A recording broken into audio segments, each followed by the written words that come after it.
Hi friend, আমি স্বর্ণব আপনাদের কাছে নিয়ে এসেছি বেড়াতে যাওয়ার আরও একটা নতুন ভিডিও নিয়ে। আজকের গন্তব্যস্থান বৈদ্যবাটি। কলকাতা থেকে বৈদ্যবাটির ডিস্টেন্স দিল্লি রোড ধরে প্রায় 50 কিলোমিটার মতো। ট্রেনে, বাসে বা গাড়িতে খুব সহজেই চলে আসা যায় বৈদ্যবাটি। চলুন আজকে বৈদ্যবাটির বেশ কয়েকটি স্থান ঘুরে দেখি। পথে যেতে যেতে প্রথমেই চোখে পড়ল নারায়ণ লক্ষ্মী মন্দির। আমি অবশ্য যেই সময় গেছিলাম সেই সময় মন্দির বন্ধ ছিল। শুনলাম এটা তো বন্ধ, বাট এটা তো এখন বন্ধ। এই মন্দিরে গেছিলাম কিন্তু এখন মন্দির বাইরে বন্ধ। এদের টাইমটা হচ্ছে সকালে 9:30টার মধ্যে বন্ধ হয়ে যায় আর বিকেল 4:30টার সময় আবার ওপেন হয়। মন্দিরের আশপাশটা কিন্তু খুব সুন্দর।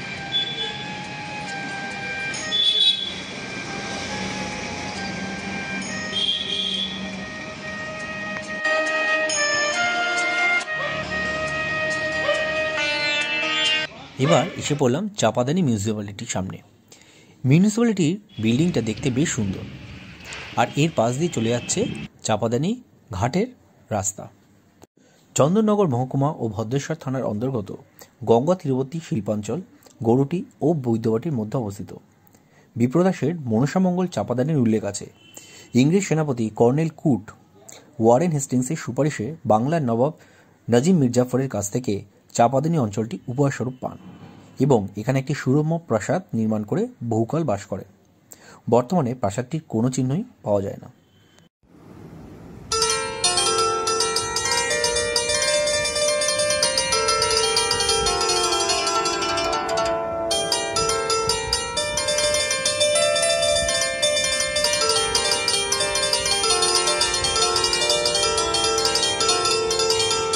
এই যে শীতকালে রোদ্দুর পোয়াচ্ছে পাখিগুলো বসে বসে।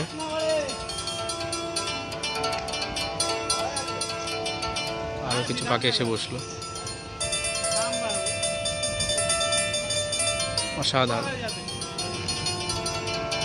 আর এদিকে যেটি কিন্তু উপস্থিত।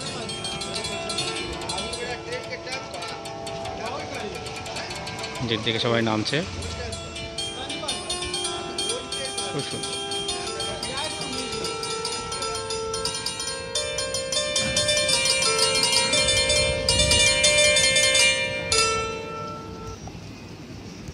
আর এই হচ্ছে ঘাটটা। এবার এলাম ইন্দিরা ময়দান। এটা এখানকার খুব জনপ্রিয় একটি জায়গা। এখন শীতকাল, সেই জন্য সবাই খেলতে বেরিয়ে গেছে।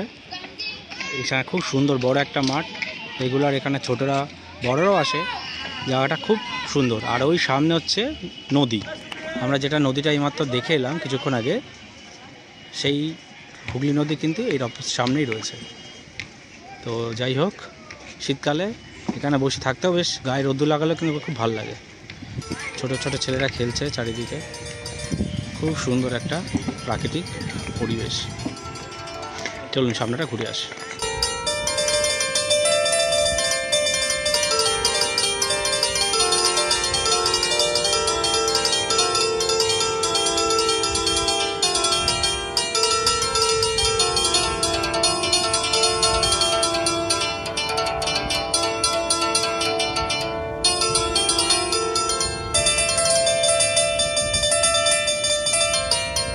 আমি একদম বসে পড়েছি নদীর ঘাটে। খুব সুন্দর একটা প্রাকৃতিক পরিবেশ। আর আমার পেছনের জায়গাটা তো খুব সুন্দর। এখানে কিন্তু শীতকালে বসে থাকতে খুব ভালো লাগবে। মানে চারিদিকে একটা ছিমছাম পরিবেশ, রোদ্দুর আছে প্রচুর, আর একটা বেশ প্রাকৃতিক সৌন্দর্য, গাছগাছালি, নিরিবিলি পরিবেশ। তো জায়গাটা মানে শান্তিপূর্ণ একটা জায়গা, পলিউশন ফ্রি।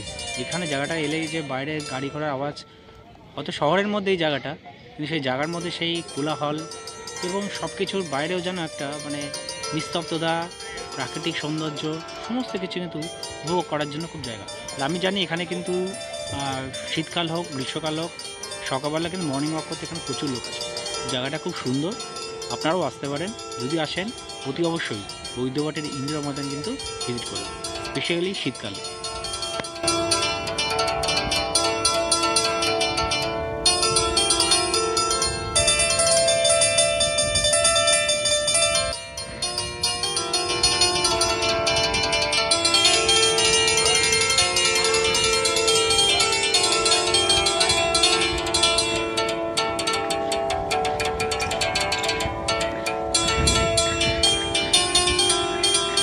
এরপরে এলাম নিমাই তীর্থ ঘাটে।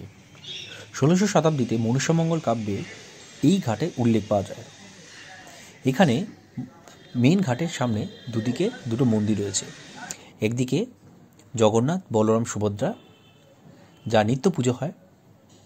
এর ঠিক অপোজিটেই আছে নিমাই গৌরাঙ্গের মন্দির, এখানেও নিত্য পুজো হয়। মন্দির দুটো দেখে বোঝা যায় অনেক প্রাচীন এবং দেখতেও খুব ভালো লাগছিল।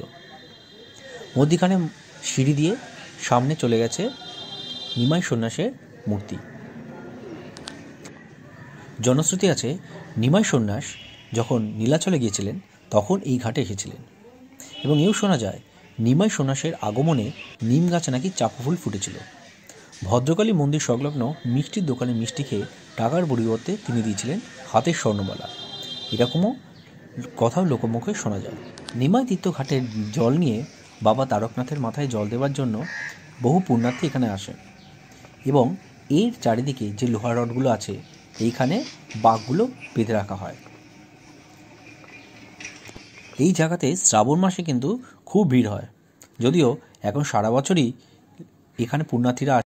এই ঘাট থেকে দশম শতাব্দীর পাল রাজত্বকালের একটি সূর্যমূর্তিও আবিষ্কার করা হয়। কথিত আছে শ্রীমা সারদা দেবী যখন জয়রামবাটি বা কামারপুকুর থেকে দক্ষিণেশ্বরে আসতেন তখন নাকি নিমাই তীর্থ ঘাট থেকে নৌকায় উঠতেন, তাই এই ঘাটটি খুব পবিত্র।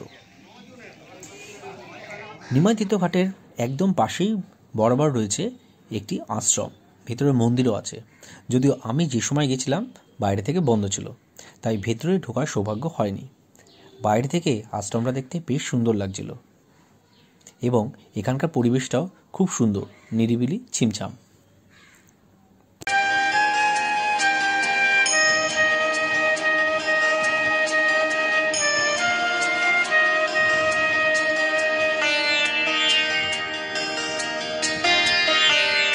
ভিডিওটা আমি এখানে শেষ করছি।